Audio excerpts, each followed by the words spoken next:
2019 Storm Pbapwba striking against breast cancer mixed doubles. D squad qualifying about to commence here at Copperfield Bowl in Houston, Texas. Good afternoon, everyone. I am $2 Phil Brylo. 40 teams once again taking to the lanes on this squad. And after D squad is completed with their 7 games of qualifying, there will be 40 teams remaining advancing into Cashier's round tomorrow. All right, boys. Practice session is over. Last call now on your high pucks. You'll have time to sign up for your brackets. Fans, let's get it kicked off with a big round of applause for the last squad of the tournament. Good luck, bowlers. Losing sections up 35 and 36.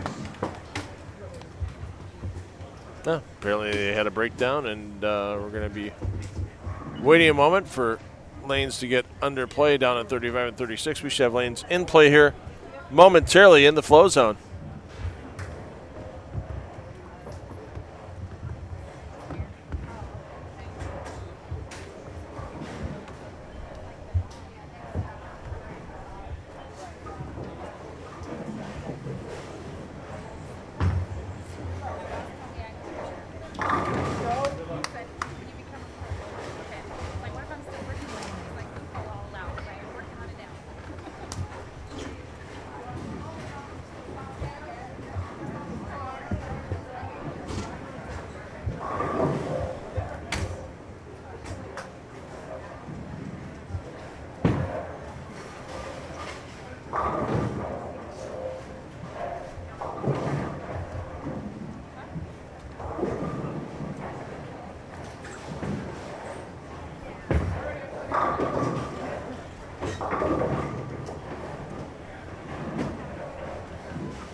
Couple of solid tour players. Pwba Aaron McCarthy, PBA AJ Johnson paired together for this event. And a couple quality players that hit a lot of national events when they can with Joe Feinling and Summer Jasmine here on 9 and 10.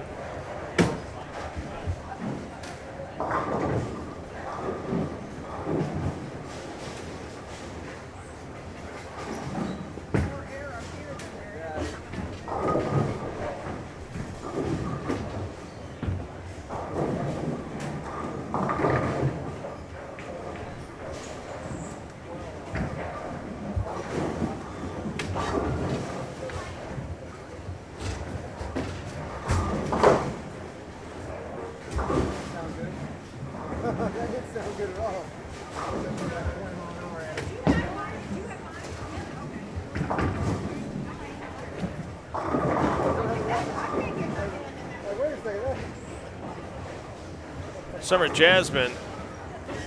Couple PWBA regional titles. 2016, cover that one on Extra Frame at the Diamond Joe Midwest Open, where she defeated Liz Johnson in a 3-game total pin match to take that title. In 2017, Jasmine took down the PWBA PBA Fayetteville South Open in North Carolina.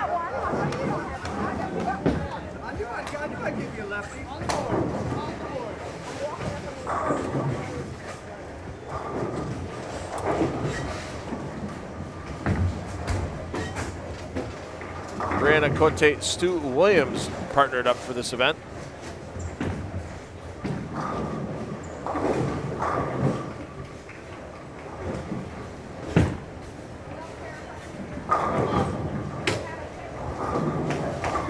Along with Stu Williams and AJ Chapman and Grace Hall on this pair. Stu Williams, Brianna Cote. Stu, second place right now in the USBC Points Cup list. Of course, that's just one event in the books, and that was with the second place finish Stu found himself in after the completion of the Lubbock Sports Shootout.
There you see Cote, winner of one career PWBA title. Took that down at the PWBA Lexington Open in 2016. Also this year, Cote took down the PBA South Point non-member doubles with Brian Van Sickle for a PBA regional title.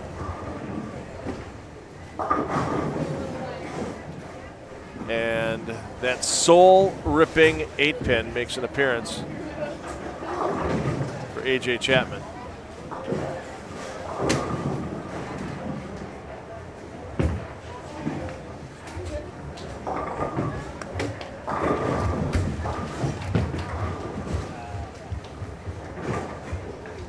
Chapman just missed out on making the World Championship show at World Series of Bowling. However, we saw him in the Chameleon Championship, where he finished third for his best finish of the 2019 season.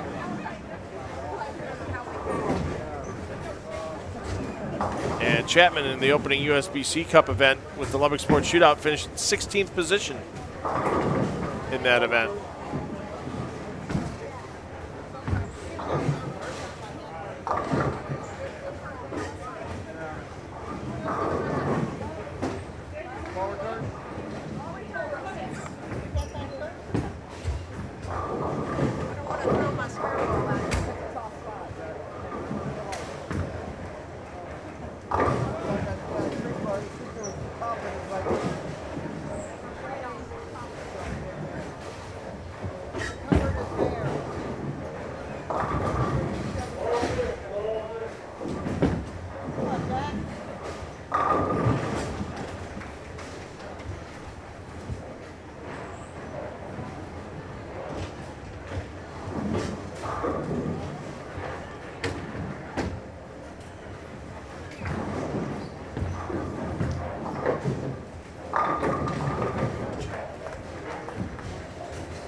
Had a nice chat with Pam Lawrence before the round started today.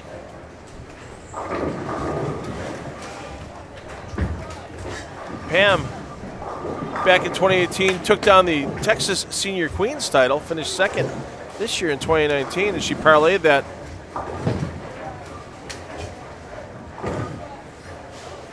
Texas Queens title into an appearance at the USBC Senior Queens, where she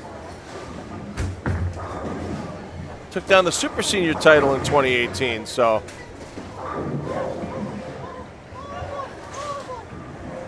great chat with Pam. She's happy to be here bowling with her partner Ron Willard. Pam from the Austin, Texas area. Willard from the local area here in Houston. And he'll take the break on that shot, as he may have lost part of his thumb. There may be some skin gone on that one.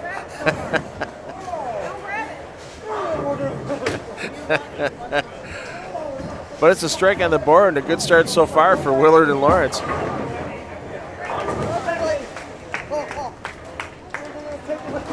I mean, that's what this tournament was based on 20 years ago when this tournament started with Donna Connors.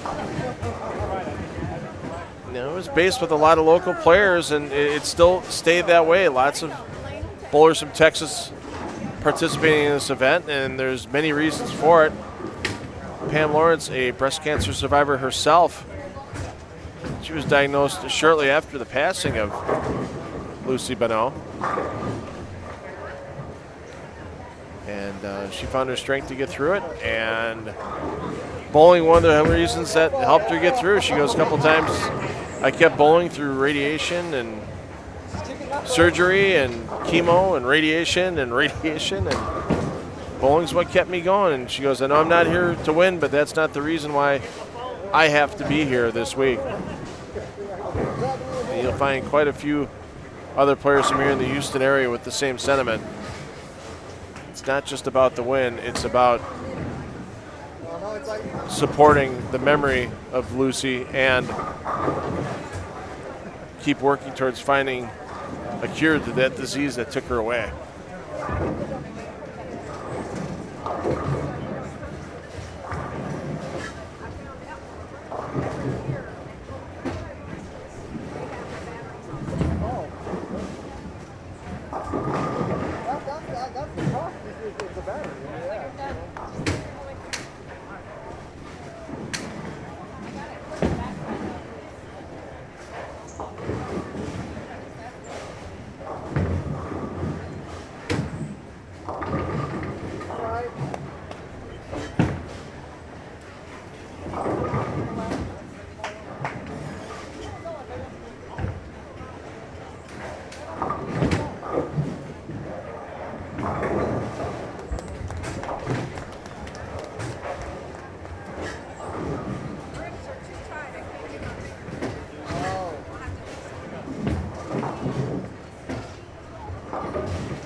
Gid Rash bowling with Cassandra Shivers Williams. We saw Cassandra's husband Pharaoh bowling last squad.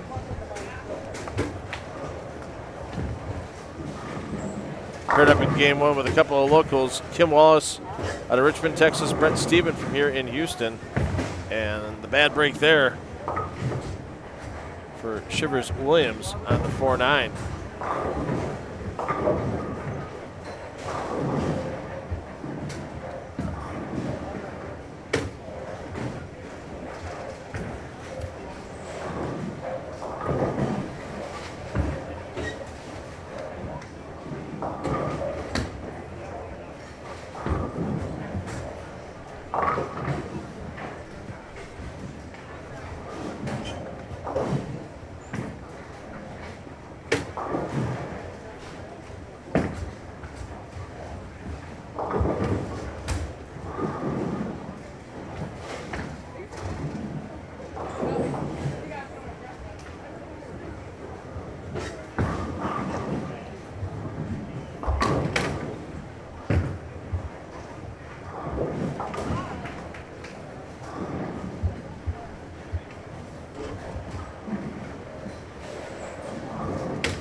Singles, women's singles, and doubles.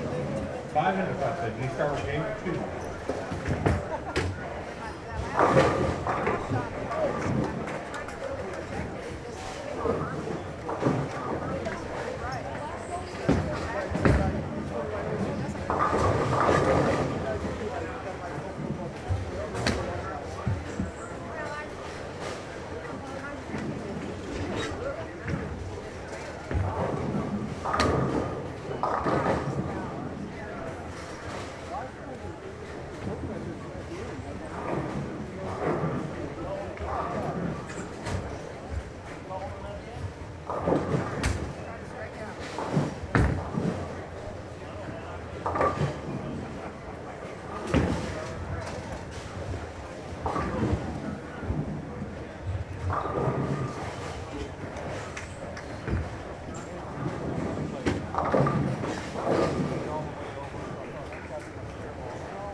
Just 6 games of qualifying remaining here on D squad. Of course, this is just game 1 of 7. And once we get our totals in the book for D squad, we'll have our top 40 overall doubles teams known that will advance to Cashers round tomorrow. And that Cashers round begins at 9:30 a.m. Eastern time here from Copperfield Bowl in Houston, Texas. And the 20th anniversary edition of the Storm Pbapwba Striking Against Breast Cancer Mixed Doubles Tournament rolls on in the Flozone, and this event exclusively from start to finish on FloBowling.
This is last and final call for your brackets. For games 2, 3, 4, last chance sign up for these brackets. Men, women, bracket, singles, and double.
bowling balls? Those might be helpful. This pair might be a little tighter. In fact, there's no left you want it. FYI. Just be aware. She goes 216, 193. The right leg is going to weigh on the red.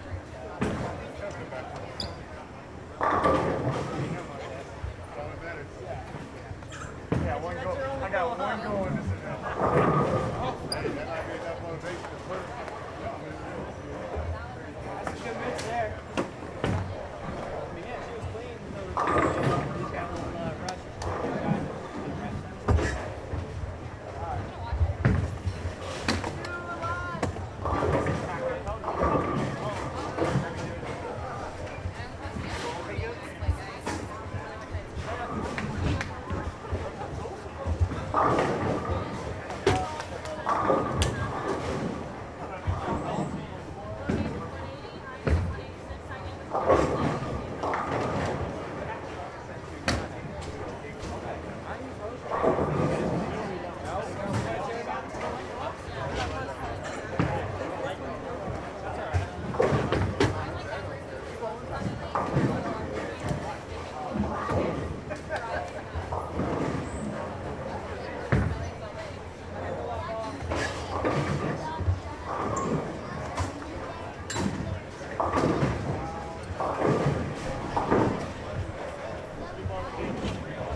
Had a chance to talk to Matt Ogle a little earlier this afternoon during C-Squad. Got a bit of his insight as to what he was expecting for this squad. Ogle bowling with Angie Ramirez.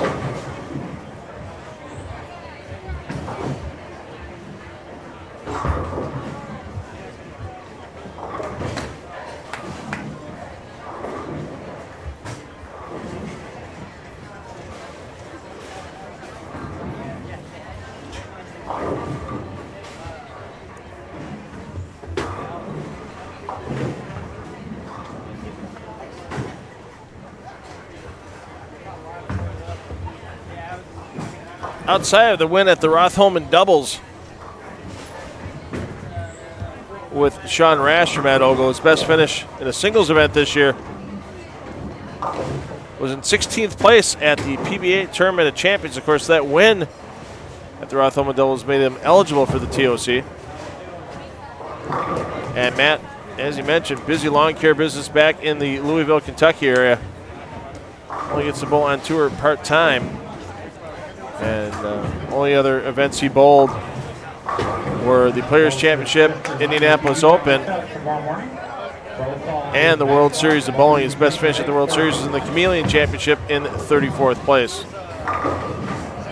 Not easy being a part-time tour player, full-time business owned back at home for Ogle, but he makes it work. And it's been a decent 2019 for him. He's looking to expand that success with his partner Angie Ramirez here in Houston.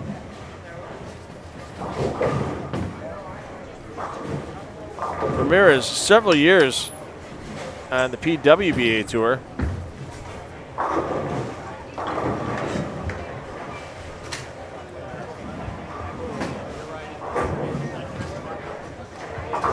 Had her college career at the University of Maryland Eastern Shore.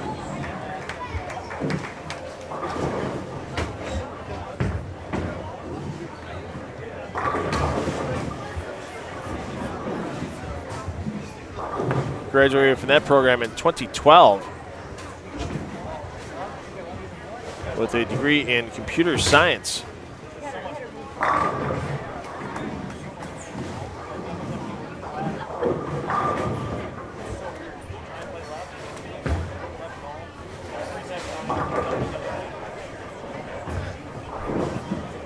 And she wasn't just there for the bowling at Maryland Eastern Shore. She graduated summa cum laude with that degree in computer science.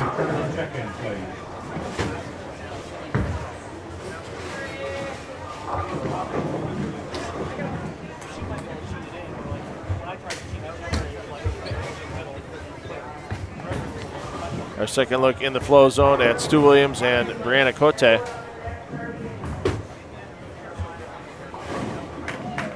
Great conversion of the 4-9 by Williams. Cote took down her first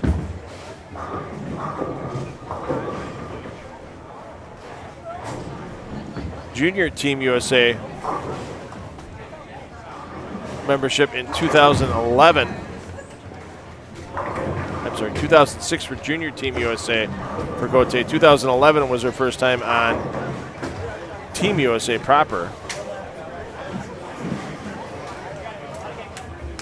And back in 2014, Cote tied for the highest series ever by a woman with an 879 series.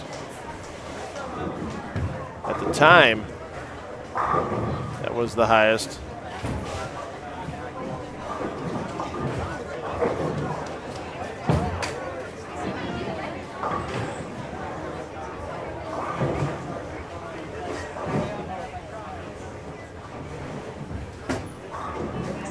Liz Culkin broke that record with an 890 series back in 2016.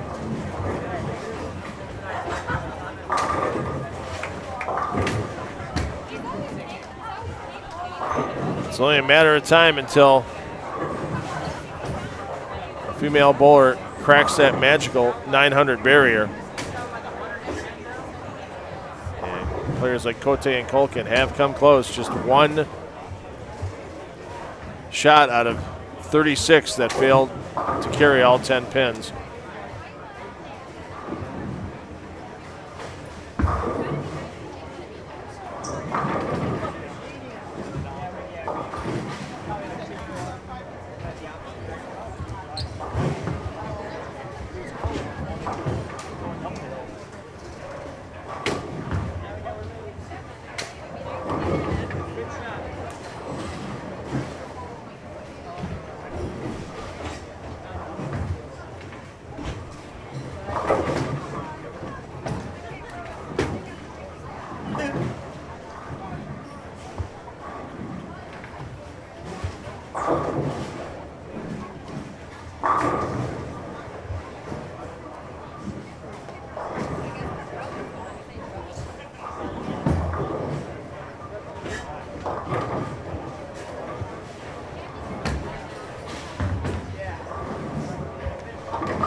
Diana Zavialova bowling with her significant other, Adam Pogge.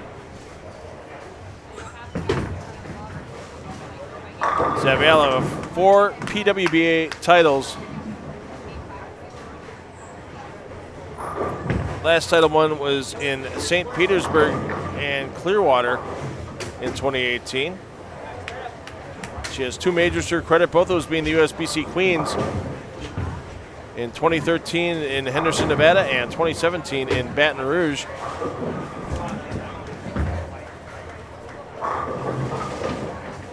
And she had a great college career at Weber International, one of the 2 best heads of hair in bowling, in my opinion. The other being, of course, Kyle Troop.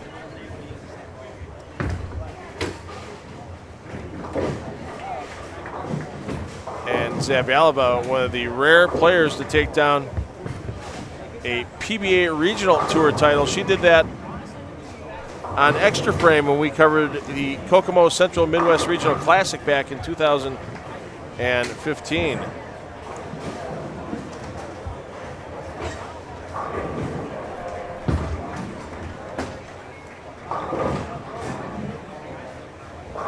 Pogge back in 2018 took down the Waxahachie Southwest Challenge event for his first PBA regional title.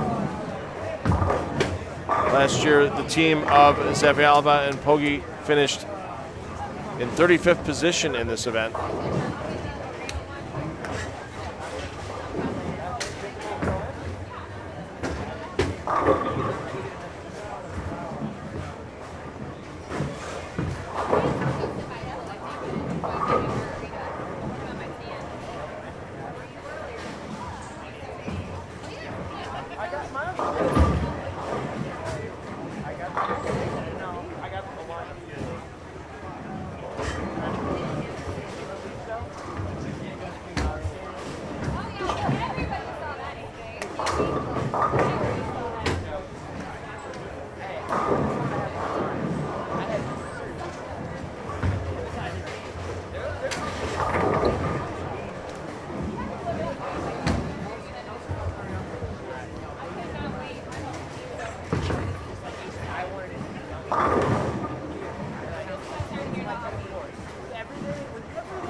Jasmine Mason, also affectionately known as Gigi Mason, bowling with Randy Miles Jr.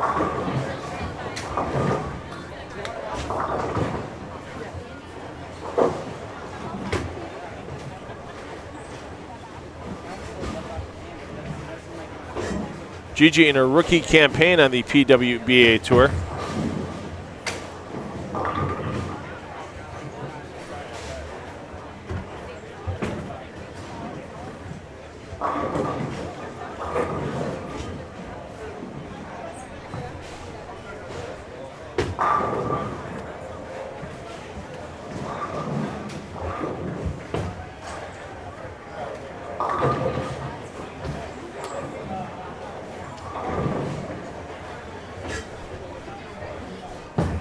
Mason, that great college career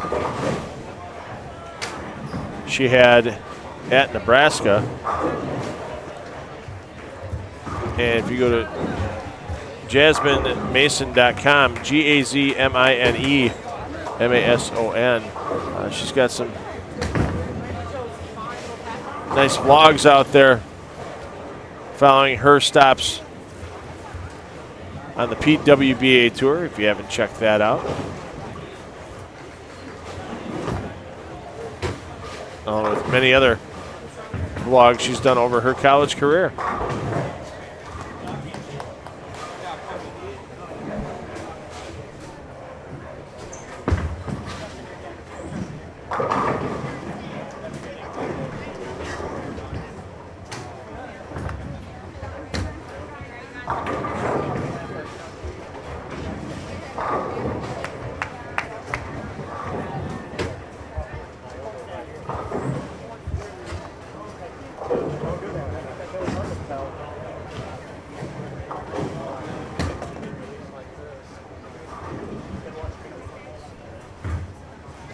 Couple of young college players on lanes 11 and 12. Billy Hibbard out of St. Ambrose University.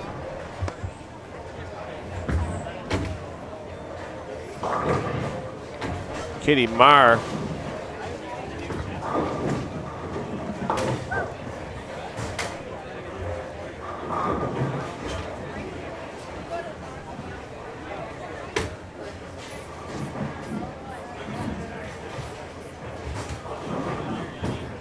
Does a lot of work back in Iowa with bowling as well.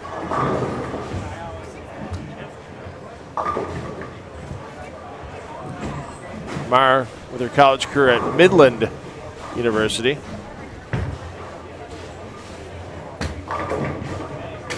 And at St. Ambrose University after transfer. And there was a nice article recently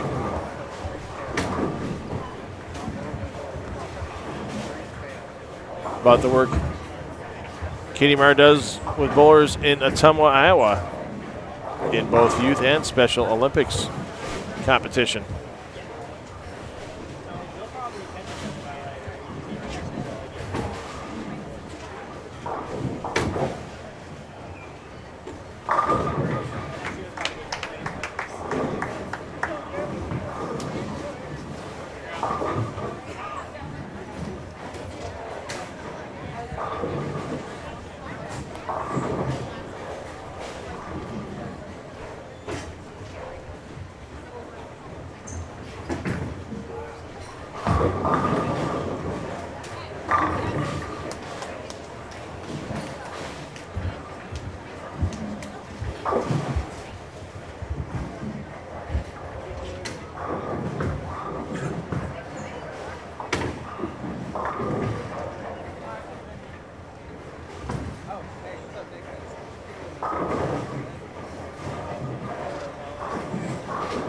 Brianna Cote making a nice run this game. She still has a chance. For 279, her partner Stu Williams struggling a bit. Stu's got every count on the board but a 5 count on his first ball.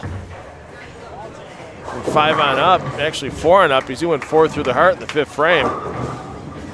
Stu trying to fight back for 195. Stu's game looking like an eye chart up there. If you can read Stu's score correctly, you can have your license renewed at the DMV for your next 8 years of driving. There's a strike, a 7-2, 8 spares, strike, 4, 5, 6, 3. Yeah, I passed. Give me 8 more years of my driver's license.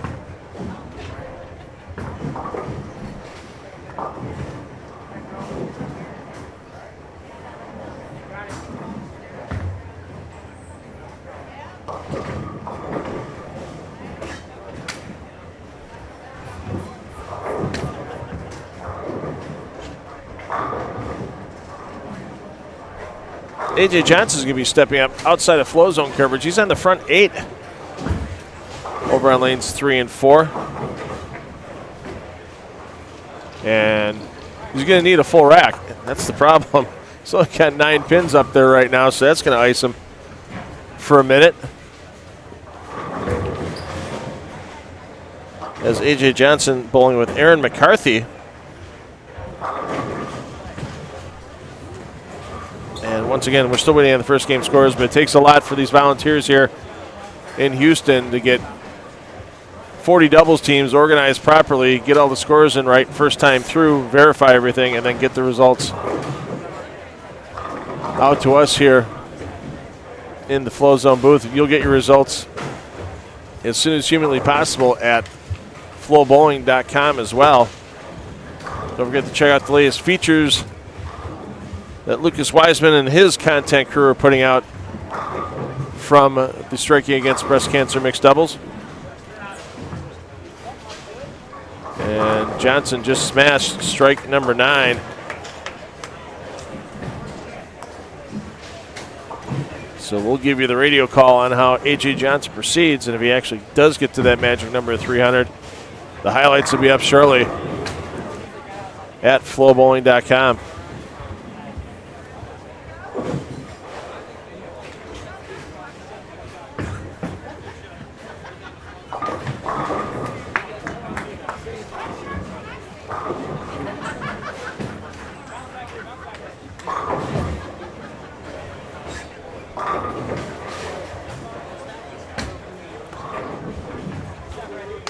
Johnson's going to be looking for his 7th career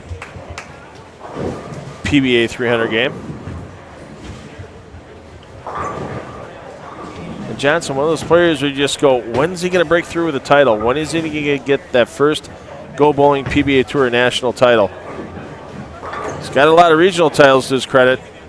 6 of them to this point since 2015. Just hasn't had the big breakthrough on the national tour. A couple of runner-up finish. Is one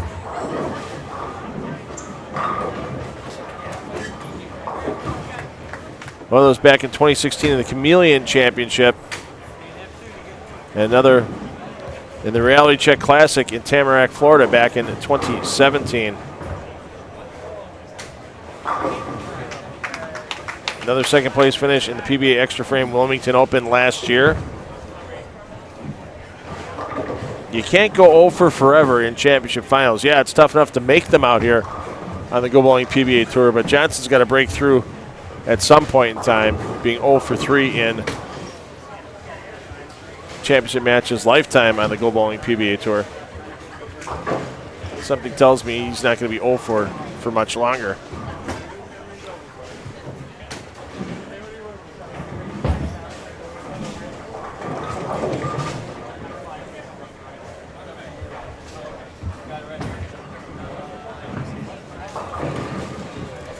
Cote has a chance to step up here in the 10th frame.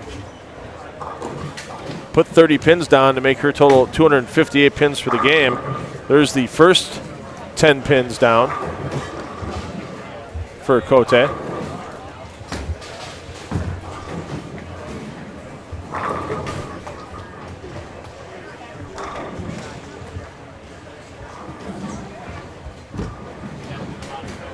And Johnson let that one get high on him. Just a little tentative at the line. And AJ Johnson just left the 4-6 split in the 10th frame, so he's going to most likely max out at 266, assuming he converts one of the 2 pins on the spare. It's again just 1 300 games so far in the event. Chris Coltso, the last round. You can see the highlights of that on the homepage at FloBowling.com. And Cote staying hot.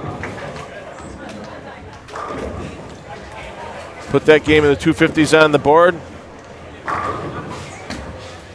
And we will not see any more of Cote and Williams in the flow zone today, but what a way to leave it. And we'll have some new faces coming in too. The flow zone in game 3. Coming up next to the 7-game qualifying block, final qualifying block, D squad on the lanes.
Russell to tournament ticket, please.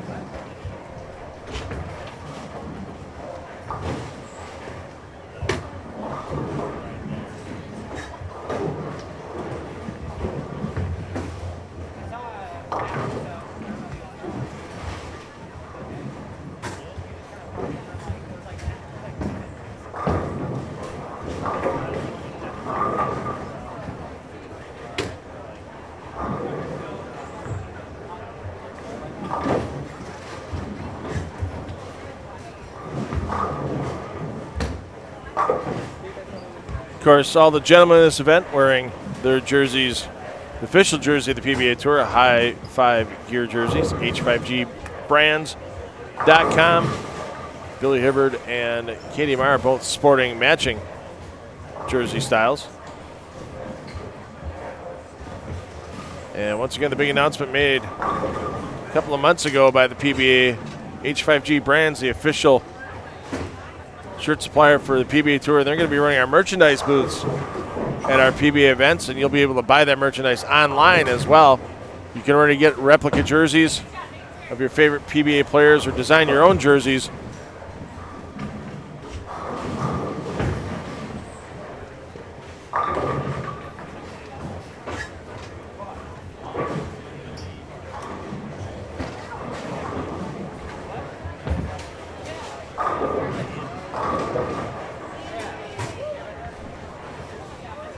You can build your own style as well if you're not happy with a Jason Belmonte replica jersey or an EJ Tacker replica jersey. Build your own. Buy your own replica jersey of your favorite PBA league team as well. H5GBrands.com, your home for those official PBA jerseys.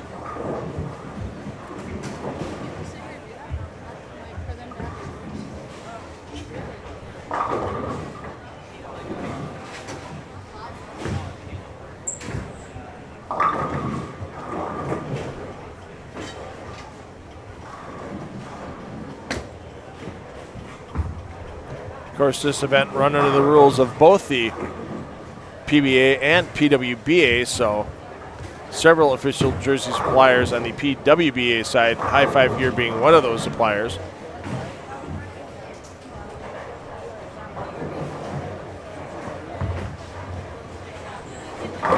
Yeah, if the name Hibbard sounds familiar, well, if you're watching the Intercollegiate Singles Championships earlier this year, Billy's brother Matt finished in second in that event.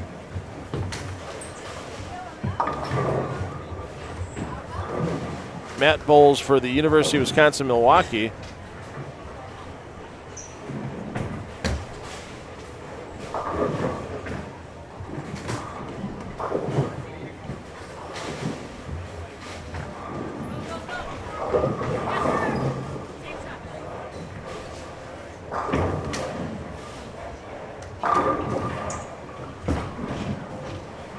And in the championship match,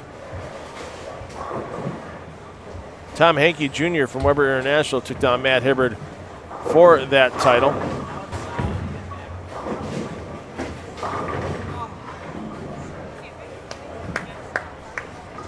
But once again, players from Wisconsin, I'm allowed to be a homer in the booth.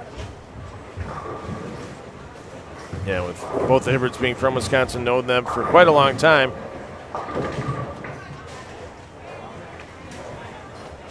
Dad Ralph, mother Danielle. Danielle, best bowler in that family by far.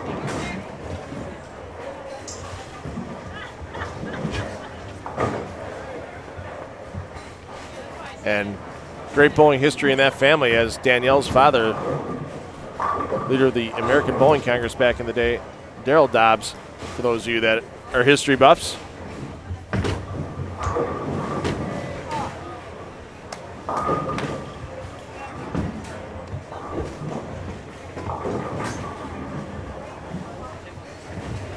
Hibbard's going to be entering his senior year at St. Ambrose University.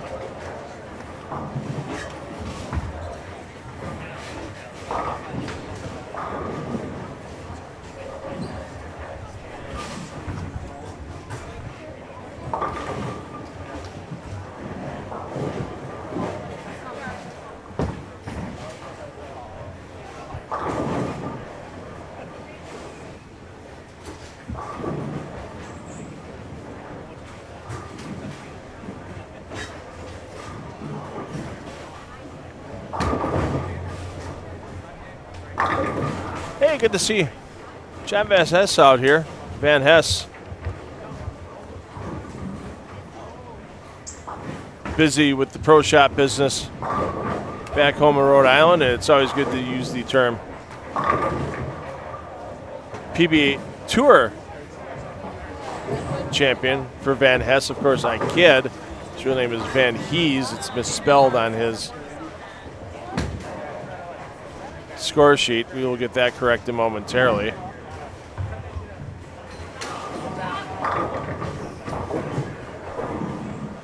Van Hees, nice runs at both the Tournament of Champions and the USBC Masters this year.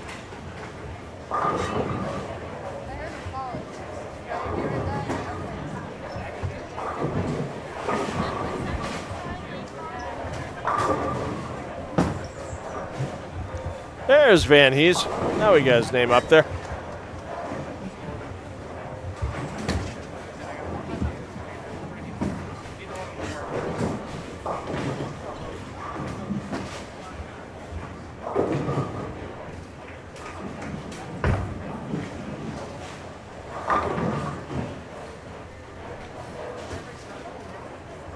Van Hees, the 18th place finish in the 2019 PBA Tournament of Champions.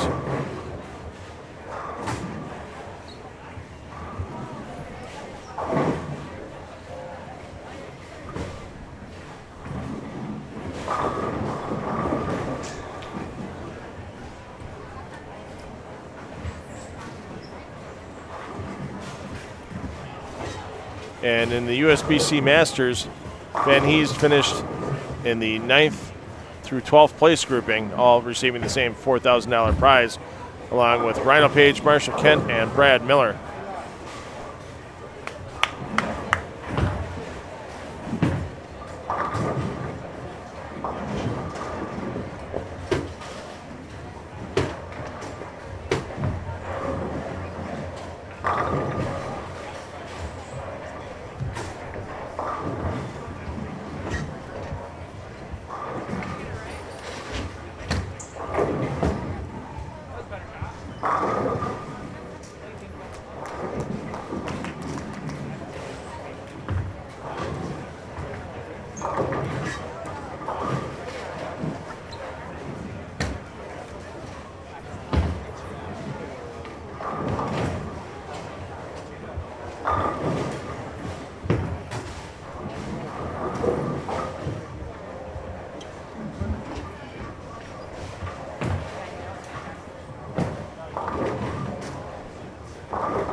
Charlie Mills.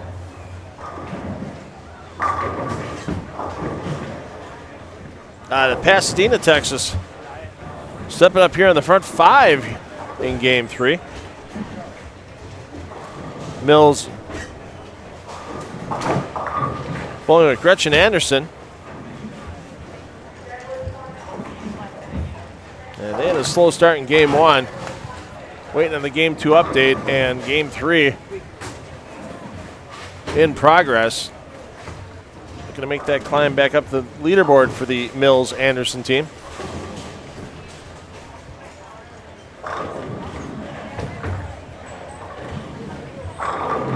And 10 back, no doubter there for Charlie Mills.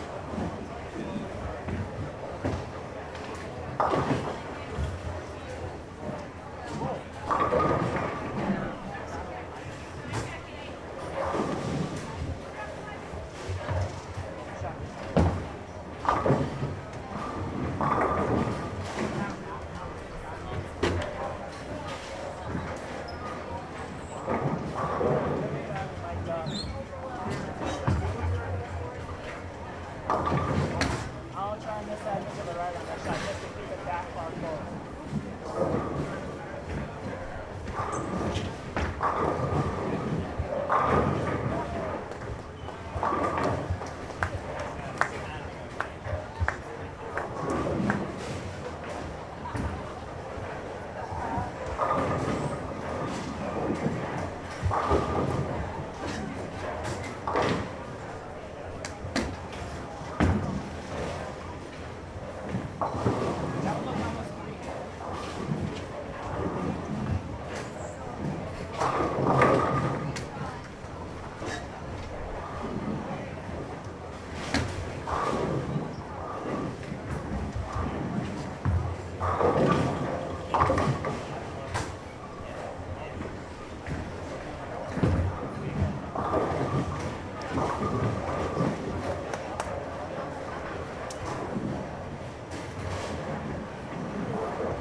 Big shot stands at plus 56. Plus 56, that's after 2 games.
So as we get underway with Game 4 here, D Squad qualifying at the 2019 Storm Pbapwba striking against breast cancer mixed doubles.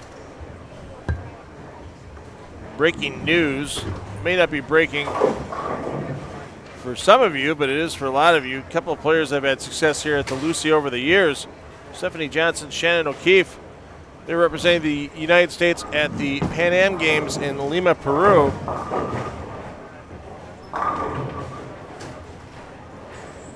And they take home the gold in the women's doubles event.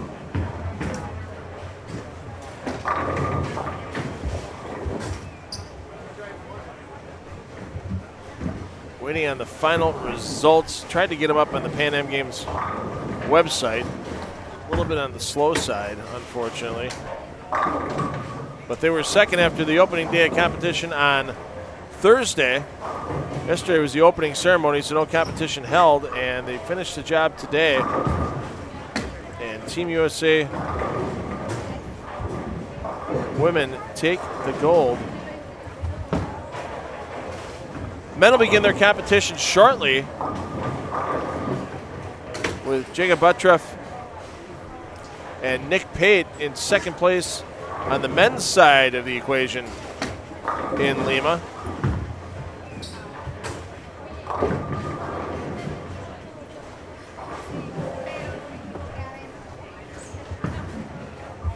However,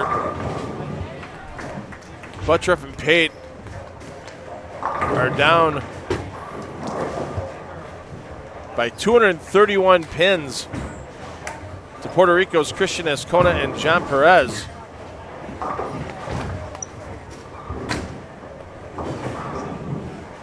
Who set a record with their initial 6 games of qualifying. 2,919 pins felled by the team from Puerto Rico. Buttroff set his own event for an individual 6-game block at the Pan Am Games with a 15-16 total that surpassed the former total record by 2 pins that was held by Canada's Dan McClellan.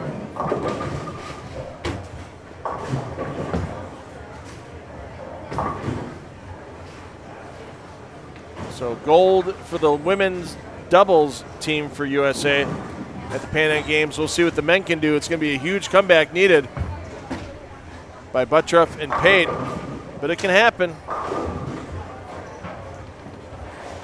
Pate had a rough day on Thursday, but if he gets this game together, we know he can throw bunches of strikes. Nick Pate, 3 300 games back in the 2019 Oklahoma Open, and he almost had a 4th, thwarted by a 10-pin on the final shot for 299 in his 4th attempt at 300 that week.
Katie Garcia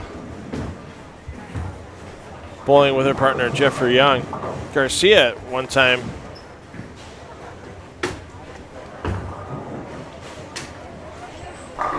held the scoring record for 3-game series for women at the USBC. The 879 series she posted back in 2012 at West Acres Bowl in the Wichita, Kansas metropolitan area. Of course, now we mentioned earlier, Liz Culkin, holder of that record with 890.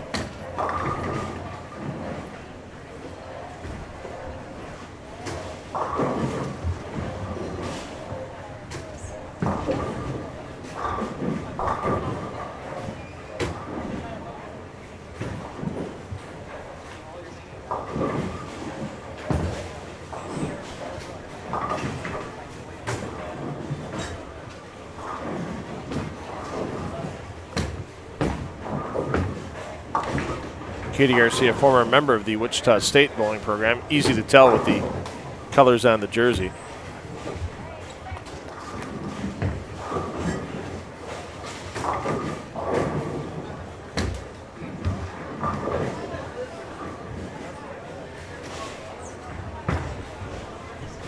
Last year in this event, Garcia and Young finished in 13th position.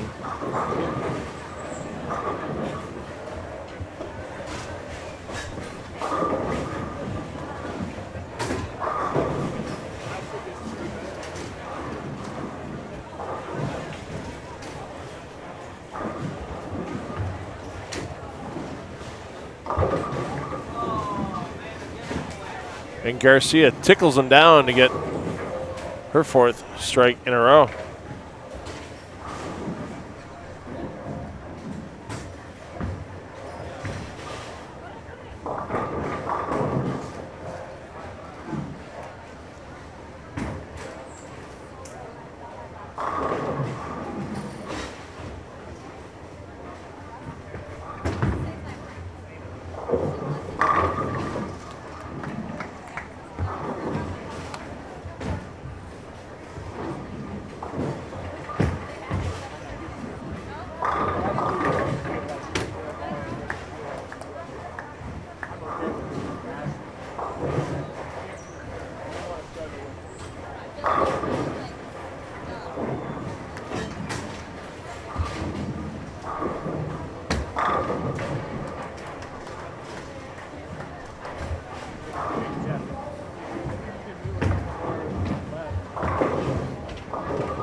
And we're right about on top of the halfway point of this round. 3.5 games in, 3.5 games to go.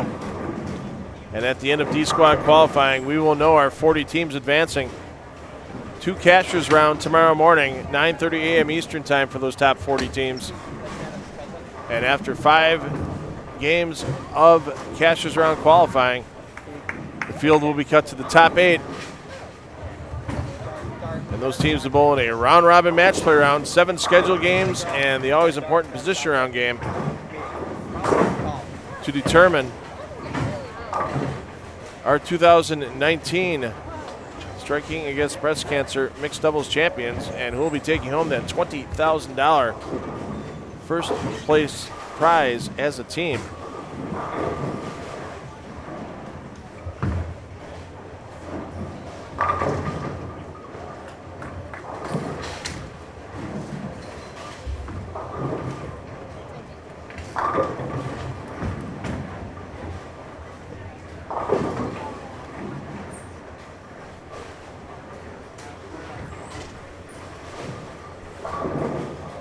We'll stick here with Katie Garcia on the front 5.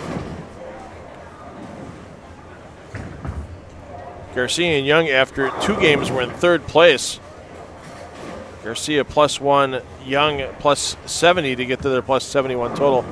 3 game scoring update should be about 5 minutes away or so at the pace we've been going for these blocks, and that one is out the window for Garcia.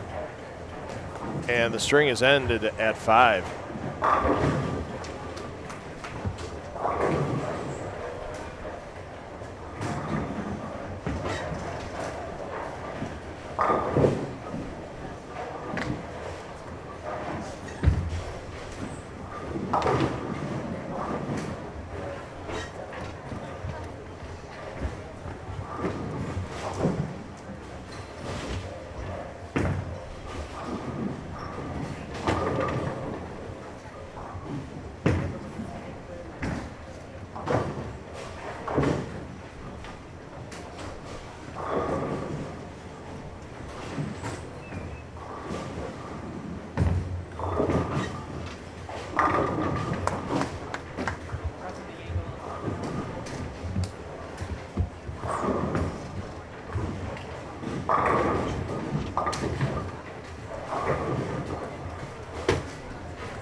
Kelly Kulik and PJ Haggerty, they're up on lanes 37 and 38 right now, way out of Flozone view. They were leading after 2 games. They are putting up a monster game right now. They're going into the 10th frame, possibility of shooting .538. Kelly Kulik can strike out in the 10th for .280. PJ Haggerty can strike out for .258. And you talk about closing that gap that some of these teams have now as compared to Chris Prather and Sidney Brummett, who are our leaders still after A squad completed yesterday at plus 422. Waiting on the 3-game scoring update, but you had 138 to your plus in 1 game. You were going to close down some gaps. And that's the chance for Kulik and PJ Haggerty to do this game. We're at the 4/7 mark once again. My favorite mark in a round, 4/7. And game 5 will be coming up next here. Player movement and 3 games remaining in qualifying in total for the Striking Against Breast Cancer mixed doubles.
Your cut after 3 games. Your cut for the tournament after 3 games, plus 58, plus 58. This is your 5-minute call and your last set of brackets for the tournament. Phyllis and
Last call now, bowlers for your bracket starting with game 5. Last call.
Well, we know it's exciting here in Houston. We're down to our last 3 games of qualifying for the 2019 edition of the Storm Pbapwba striking against breast cancer mixed doubles. But we got some more excitement for you on the other FloBowling event going on right now. It hasn't started yet. We'll let you know when they're actually into the competition, but there is a 3-way tie for the last 2 spots into match play in the PBA 50 Spectrum Lanes Open, as Brian Kretzer, Gary Allstott, and Kevin Anderson all tied at plus 178. So that is going to require those 3 bowlers are all off a single game to see which 2 players advance into match play tomorrow and who goes home without a check. So that roll-off not set to go yet. They're getting everything prepared for it. They need to find out either a pair of lanes where all 3 players bowled on today, or a pair of lanes where none of the 3 players bowled. It's always preferred that none of the 3 players may have bowled on a set of lanes. But with an 8-game qualifying block, 3 players, that might be kind of tough. So once they get that information gone through, they will start the roll-off on the PBA 50 Spectrum Lanes Open. We will let you know when that starts, so that way you're not looking at a Flow Sports graphic until then. And of course, with the amount of time that 3-person roll-off will take for just a single game, you'll be able to get back here on the Flozone for the striking against breast cancer mixed doubles and still have plenty of time to catch, I would say, at least the last 15 frames, if not the last full 2 games of this qualifying round.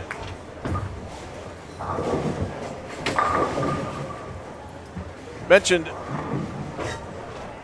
that Kulik and Haggerty had a big game going in the 10th frame. They could have finished at 538. They ended up finishing at 596. Kulik brought down 258. Haggerty brought down 238. And they'll be coming into the Flozone next game. And I believe we will get both games 6 and 7. No, we will just get game 6 from that team in the Flozone. But they're making a charge at our leaders, Prather and Brummett. And they are just outside the Flozone right now in lanes 3 and 4. Just underway in game 5.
All right, so practice is underway in the Spectrum Lanes Open for that roll-off. Kretzer, Anderson, Allstott, 3 bowlers enter, 2 bowlers advance to match play tomorrow.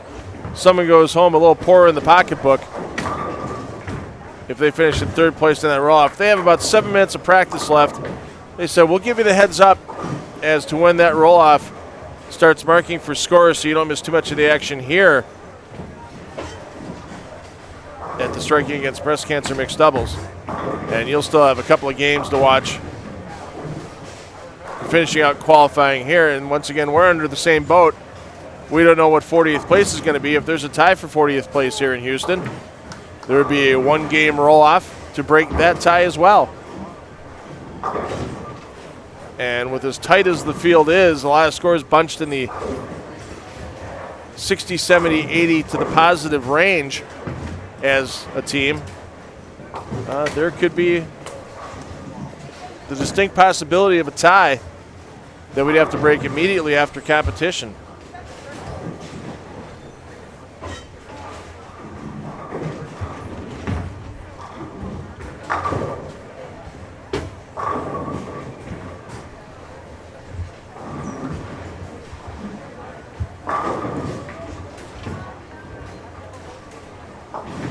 Once again, titles will be decided tomorrow in both events here in Houston and in the greater Grand Rapids area. Our position round match here should start about 4 p.m. local time, 5 p.m. Eastern, for the final game of competition in the Striking Against Breast Cancer Mixed Doubles. The stepladder finals in the Spectrum Lanes Open, presented by Deviate, that's going to start at 7 p.m. Eastern tomorrow night. So the rare day on the professional tours where 3 titles will be decided in a single day at the national level.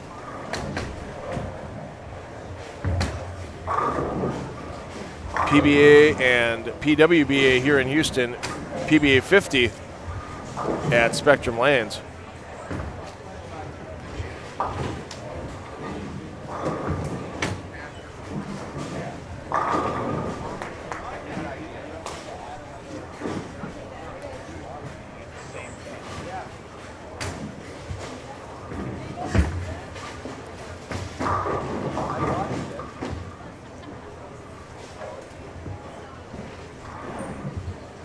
And last balls of practice have been thrown at Spectrum Lanes.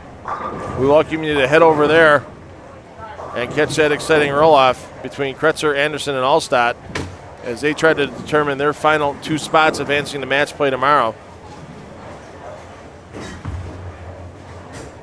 We'll be waiting for you back here in Houston. And they should be starting Game 6 of qualifying here when they wrap up that roll-off at Spectrum Lanes.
Guys in red again. See camera check in plate.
After game 4, the cut remains at plus 58.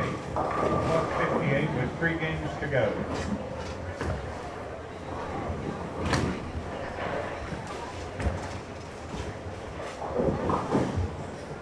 If there's a time necessitating a roll-off, it will be on the low end of the seven.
I will tell you what, I know we've been in a little radio silence here because the few that may have remained to watch the qualifying here, you should have watched that roll-off at Spectrum Lanes. That three-way tie with Kretzer, Allstott, and Anderson. If you didn't watch it now, you're just coming back in from watching it now, that was a heck of a roll-off. If you didn't watch it, they're going to archive that to the FloBowling homepage. Watch it after qualifying's done tonight. It is down to the final shots in the 10th frame to decide who advances the match play tomorrow. No spoilers here. I want everybody to get a chance to watch that. The roll-off from the Spectrum Lanes Open to break that 32nd place tie, see who advanced the match play. And you never know, can one of those guys make a big run and get themselves into the top 5 for the step ladder tomorrow? It's a distinct possibility. Sure, there's a couple hundred pins involved there, but 12 games of match play tomorrow, 360 bonus pins out there. Somebody gets hot, somebody goes cold, and there's a player that could find themselves on a big run and maybe make their way into the step ladder. So check out that roll-off from the Spectrum Lanes Open. The PBA 50 Tour, when that gets posted, to FloBowling.com if you missed it live right there. Got you through game 5 here. 2 games qualifying remaining in the Storm striking against breast cancer mixed doubles D squad qualifying, and we will know our top 40 in just 2 more games.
Shot before I missed it.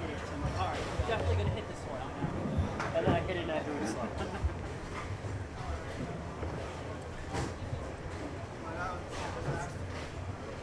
Alright, we definitely need to get to like even this game to have shots to pull it into it. Yeah. So, What were we, minus 70 or 80? 8, 9. Because we were 100 going into that game, the shot was 12, so. So much left. So like everywhere. Every single game. I don't have a single game. And I'm minus 20. I don't really need it. Oh, I mean, yeah. Minus 50. I'll 60.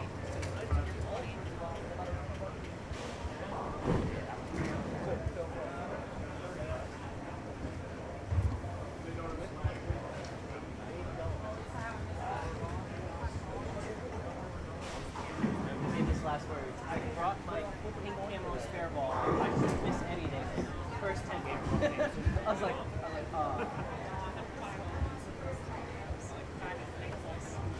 missed that 369-10, but I don't really count that as a make ball. I don't have like the hand for that to be like an easy makeable in for me. I struck the first shot same game. I come up second frame. I'm still in 8. I'm like, all right, so I lost the mark, and then I flagged it up. I lost 2 marks. Good point.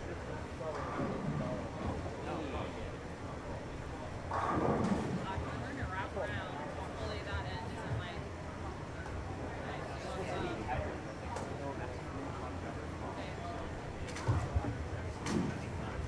We have Instagram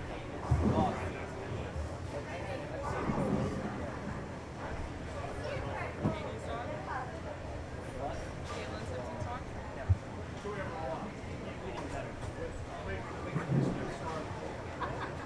Because I know they're here.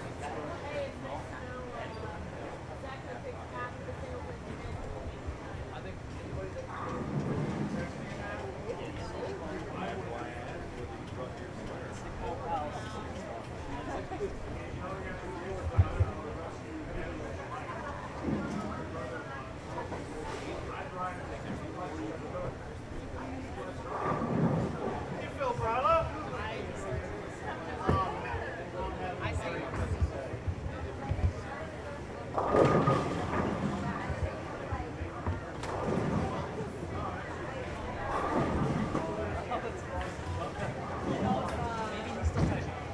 Yeah, probably.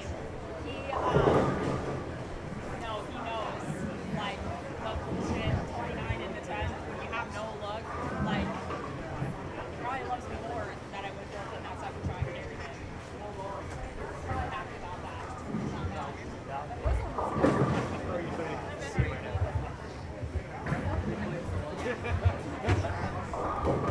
Carol Norman to tournament check-in, please. Carol Norman to tournament check-in. All right.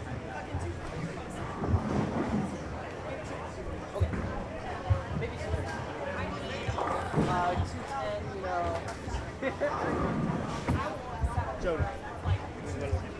All right, game 6 starting to get underway. Once again, some of the bowlers having to make the moves down from the high end of the house down here to the low end, so we get a little staggered on our starting.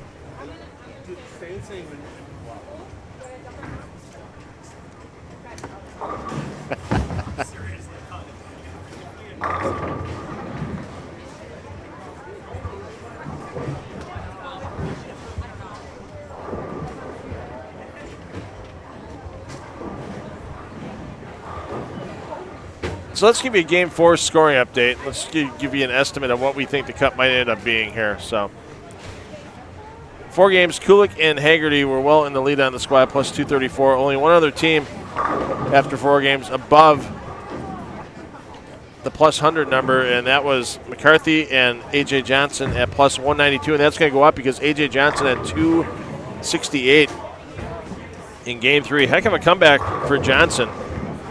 149, 266, 258, 246, and now 268 in Game 5.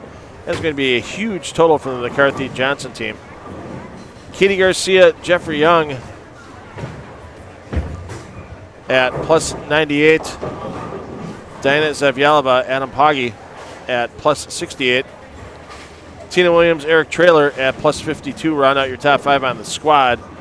Now, if you look after all squads combined after 4 games, now obviously there's still a lot of plus totals that need to be worked on for these D squad bowlers, but 40th place was sitting at 58 over, but obviously you have Williams and Trailer at 52, Mason and Miles at 51, Jasmine Feinling at 47 over, Kimmes and Haw at 44 over, Wilson and Boris 16 over. There's still plenty of teams that can get into that top 40, and it looked like, you know, if you look at what those teams are pacing now, they keep it at similar pace.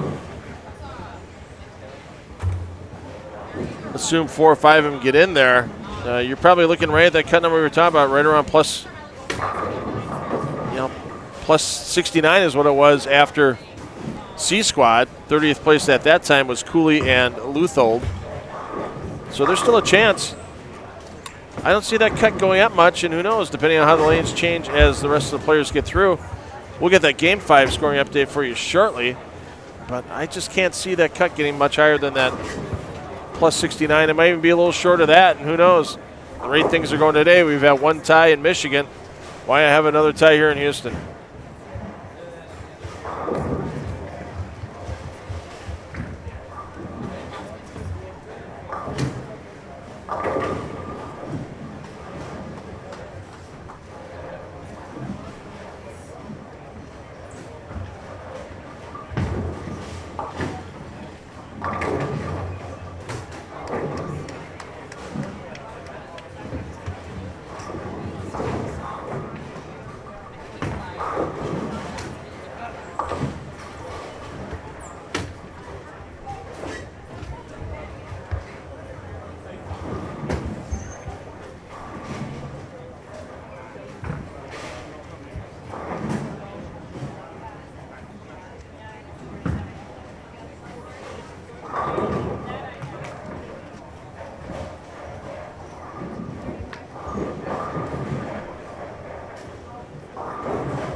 So we have our squad leaders, Kulik and Haggerty. We've also got Keith Lesko taking a week off the 50 tour, coming back home, bowling with Jody Golick.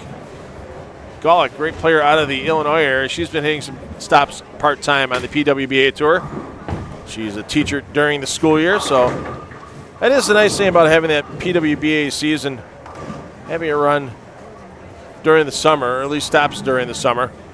I know some of the early stops are in April. It might be tough for some players to make it, like Golick. But they can come out here, be competitive, bowl 7, 8, 9 stops if they want to, and fire it with the best out here on the Pwba tour.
Rothstern and Getterbarn are ways down in the standings after the first 4 games.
hard.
Should have that Game 5 update any time now for you. Waiting for it to come across the wire. The tournament office. We'll stick with our leaders here in Game 6 in the Flozone with Kulik and Haggerty, as they're trying to close down the deficit they have.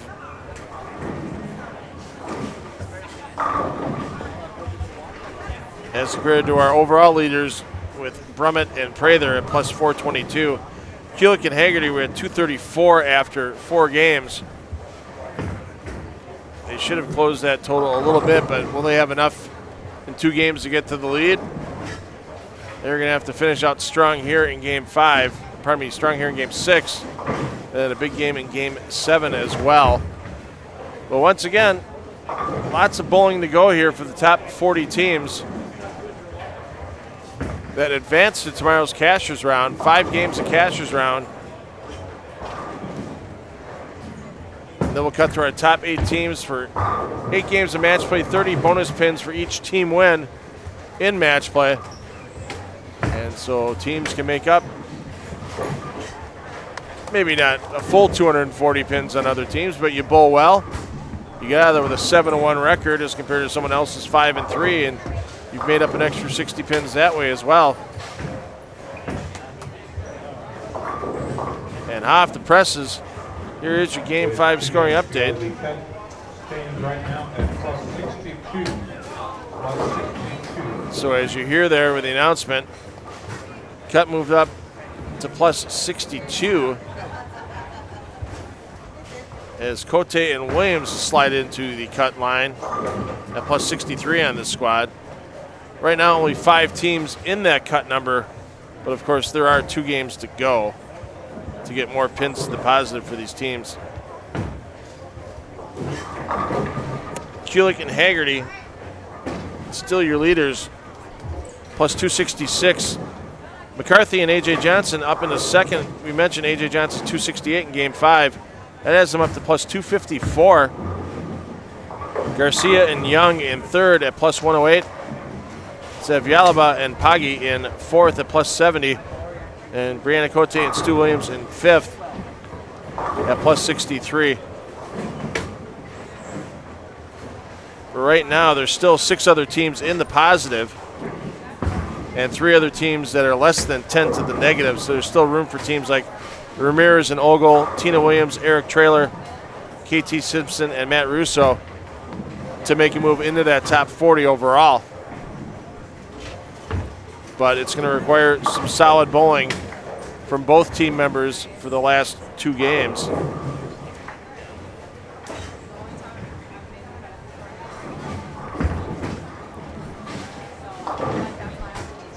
So right now at 266 over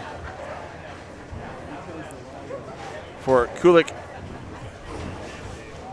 and Haggerty.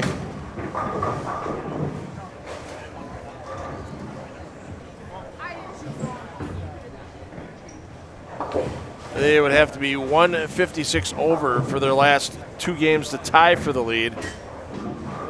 Haggerty right now, though, looking at possible 280 if he goes all the way to the back of the sheet.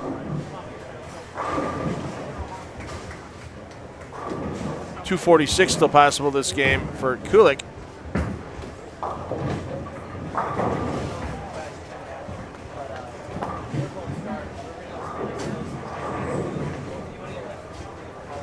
And they can get 120 or so of that, 156 in this game. Odds are that's not going to happen, but if it does, we can still be looking at new leaders. But if they go plus 80 this game, plus 80 next game, they would also make their way into the lead, so they don't have to do it all at once. But they cannot let up on their striking mode right now if they want to have a chance to say they were qualifying leaders here at the striking against breast cancer mixed doubles.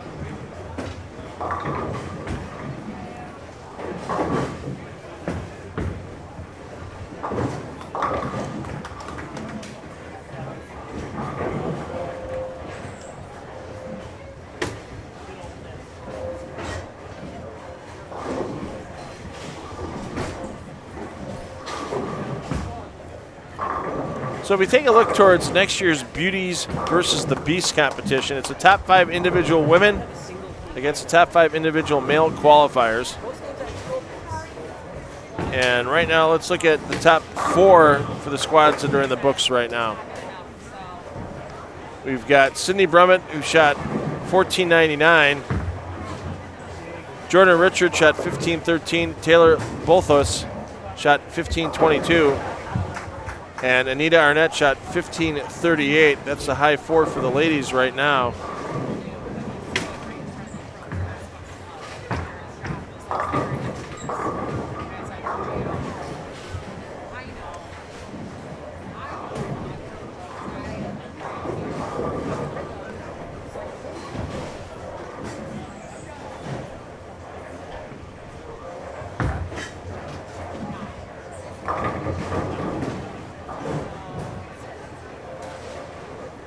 The gentlemen currently, it would be Matt Kuba in 4th at 16.36.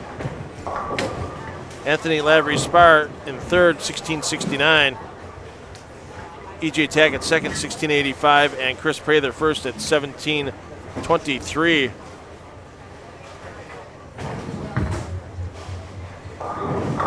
For your top 4 on the men's side.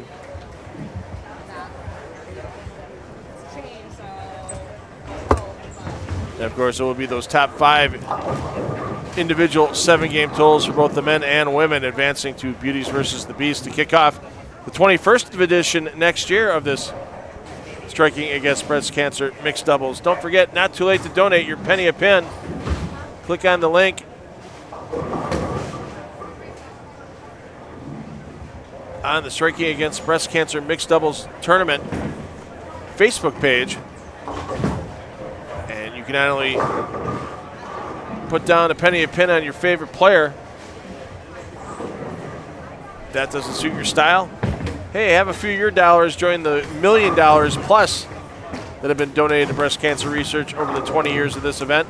You can make a flat rate donation of your choosing at strikingagainstbreastcancer.org.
So our leaders with a chance to finish up with a solid game. I should say squad leaders through 5 games.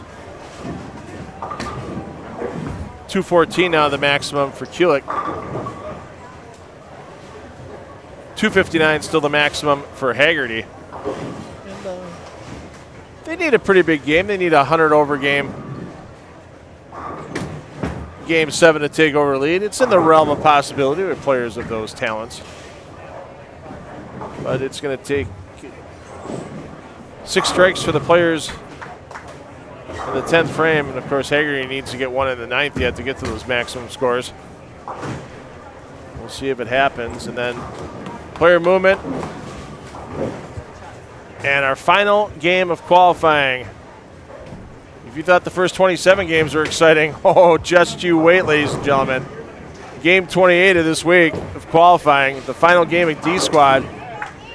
This is where all the numbers come together. This is where we determine the top 40 players advancing to Sunday's Cashers round. And it's coming up next year in the Flozone.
West High to tournament check-in, please.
Can you believe it? There's bowling going on here on FloBowling. Yes, indeed.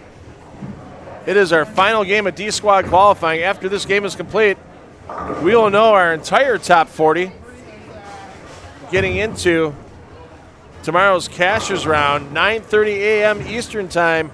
Your start time for Cashers Round. Get that brunch out of the way early. Or if you're at brunch, hey, bring it up on your mobile device. Nothing like watching a little FloBowling while you're enjoying a mimosa. That's one of my favorite things to do on a Sunday.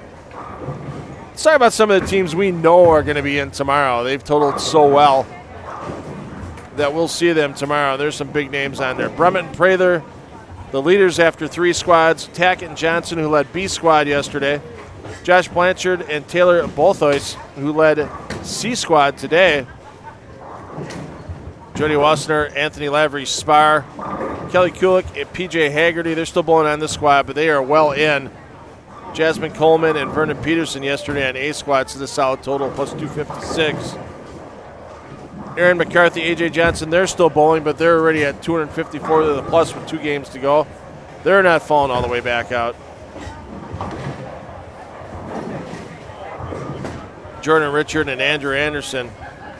Pretty even team effort there. Richard 15-13, Anderson 15-21 for their 30-34 total. Also converted into the PBA plus minus system is plus 234.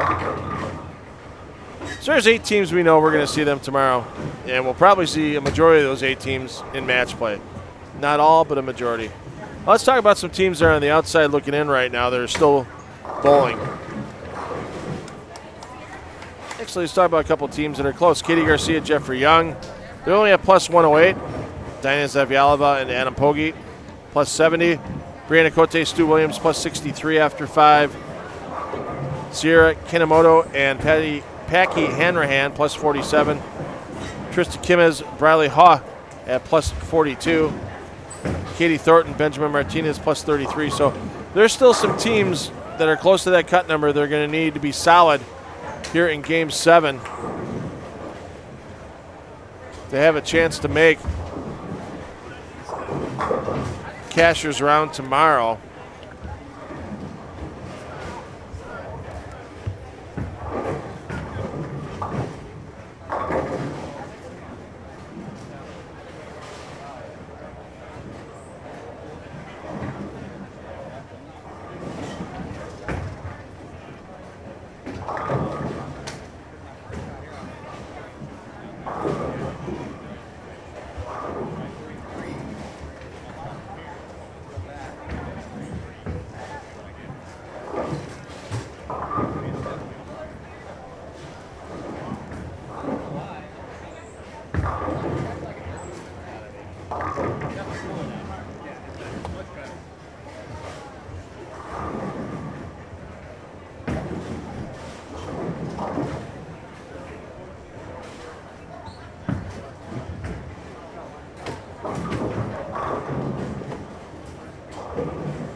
mean, this field's so close right now. There's, I hate itching and saying there's going to be a tie, but I just have this feeling. I usually don't think there's going to be ties for the last advancing position in an event, but just for some reason.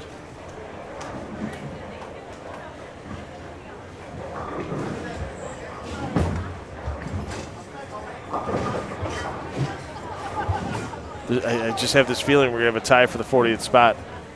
I don't think it's going to be multiple teams, more than 2. I don't think it's going to be a 3-way tie for 1 spot or anything of that nature, or a 3-way tie for 2 spots. I just have a feeling it's going to be 2 teams.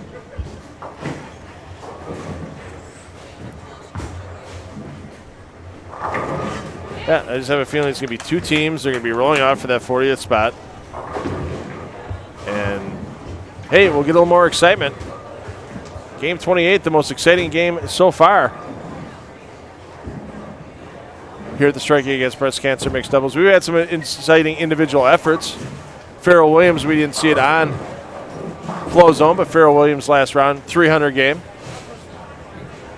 Chris Coltso, we saw it in the Flozone, 300 game.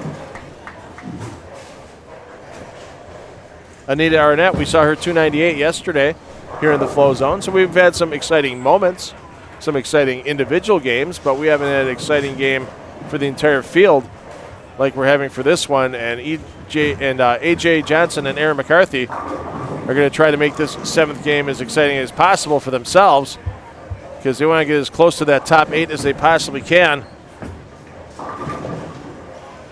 before getting into Cashers round tomorrow.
some of the other teams we know we're going to see tomorrow.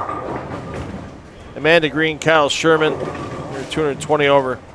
Ashley Galante, Matt Kuba, 216 over. Tanya Rumimper and Tom Doherty, 198 over. Brenda Padilla, DJ Archer, 197 over. Giselle Poss, Matt Gasson, 177 over. Farrah Williams with a 300 game today. Helped him get to a plus 174 total.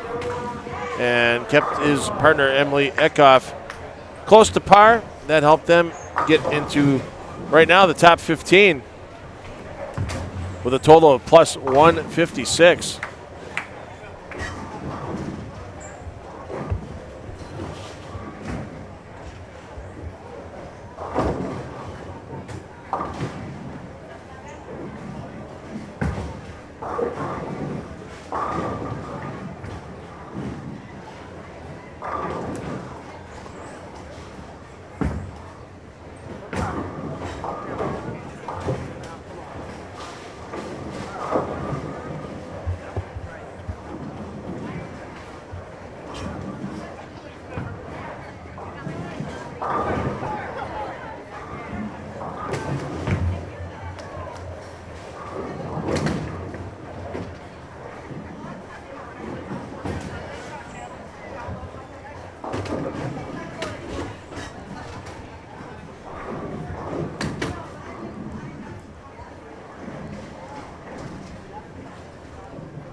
Tournament bowler with 1 game to go. Your cut plus 60, plus 60.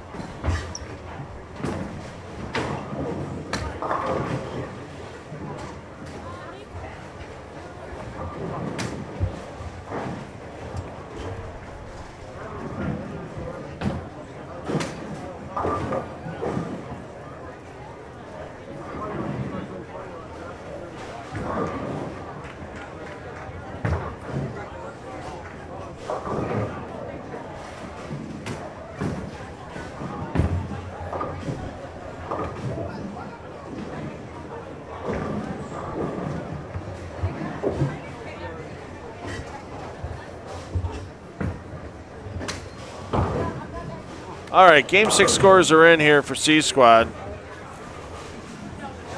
Outside of Flozone coverage, Cote and Stu Williams, they're at cut at plus 60, so I'm going to have to make the long run. Sean Ratch with Olivia here. She's checking me out in the headset.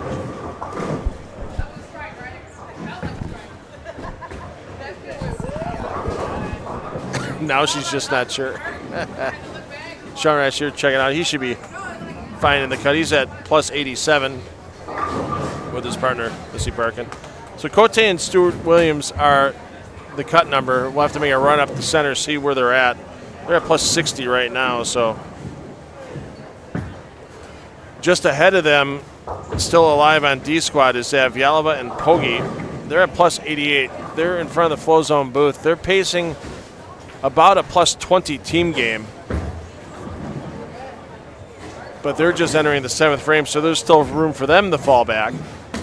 And then Angie Ramirez and Matt Ogle are at plus 55, so they're not too far behind. And, of course, Ramirez and Ogle way outside of Flozone coverage. So we're going to see what we can check on and give you a radio report on Cote and Williams and Ogle and Ramirez.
All right, so Stu Williams decided to wake up through the front 5. Cote pacing 200. They finished out strong. They're going to move up. They'll be above that number of plus 60. Of course, they got to fill 4 more frames apiece. Never guarantee, especially as these conditions break down. Ramirez and Ogle. Ogle pacing 230, but Ramirez pacing 170. That's even. That would leave them on the outside looking in. They're going to have to throw some doubles in there. Mason and Miles, once again, need a big finish. Work their way up the leaderboard. So, and Pogge just throw a crucial 3-bagger for himself in Zavyalova, and they are looking like they are well entrenched on staying in the top 40 with just 2 frames remaining.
Yeah, put it in ink. Pogge, Zavyalova, they're going to see catches around action tomorrow. Zaviala just tossed a crushing strike in the 9th frame. And even with a series of opens, they would still be positive for the game. That's all they needed to stay in for a team score.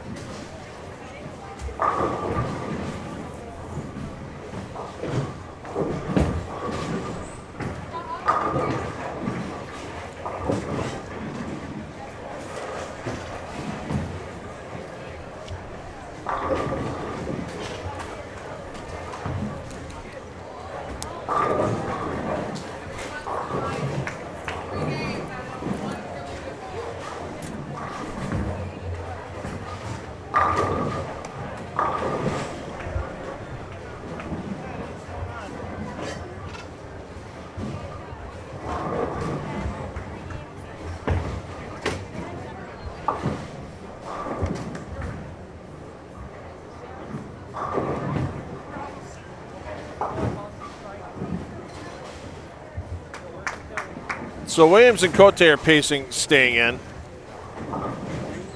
Zavialaba and Pogge are in.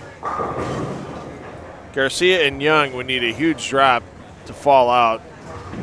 I mean, right now it's looking like the team that's on the bubble right now is going to be Mike Wolf and Amy Dillon Bruce at plus 52. Pardon me, plus 62. 1 pin higher is Alicia Current and Brad Kemp, plus 63. Amanda Falk, Andrew Kane, plus 64.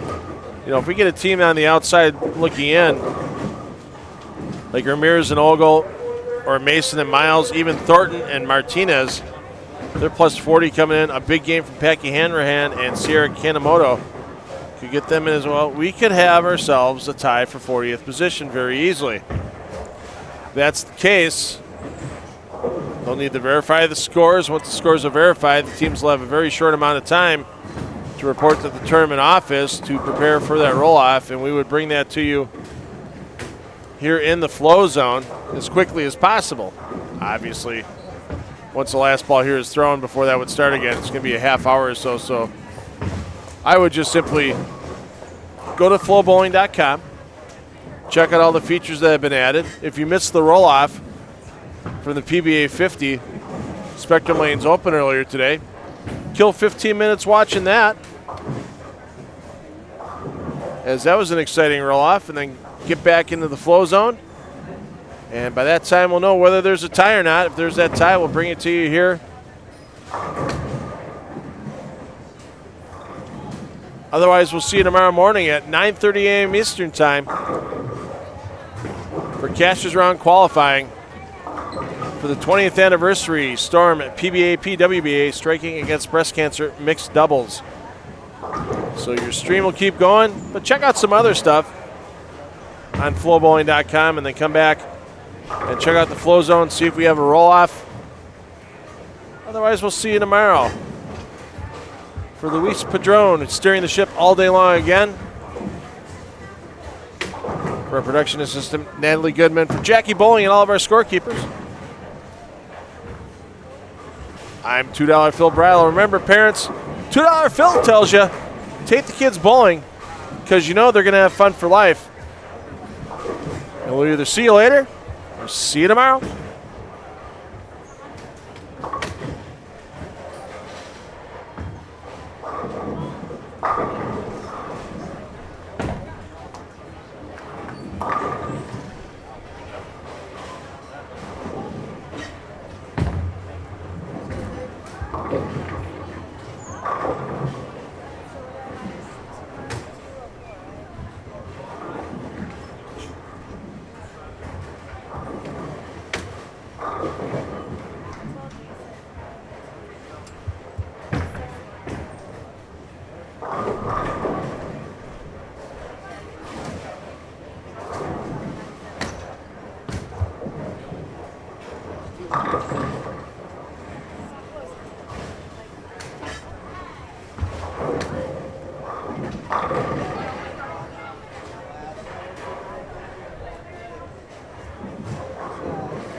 Bye.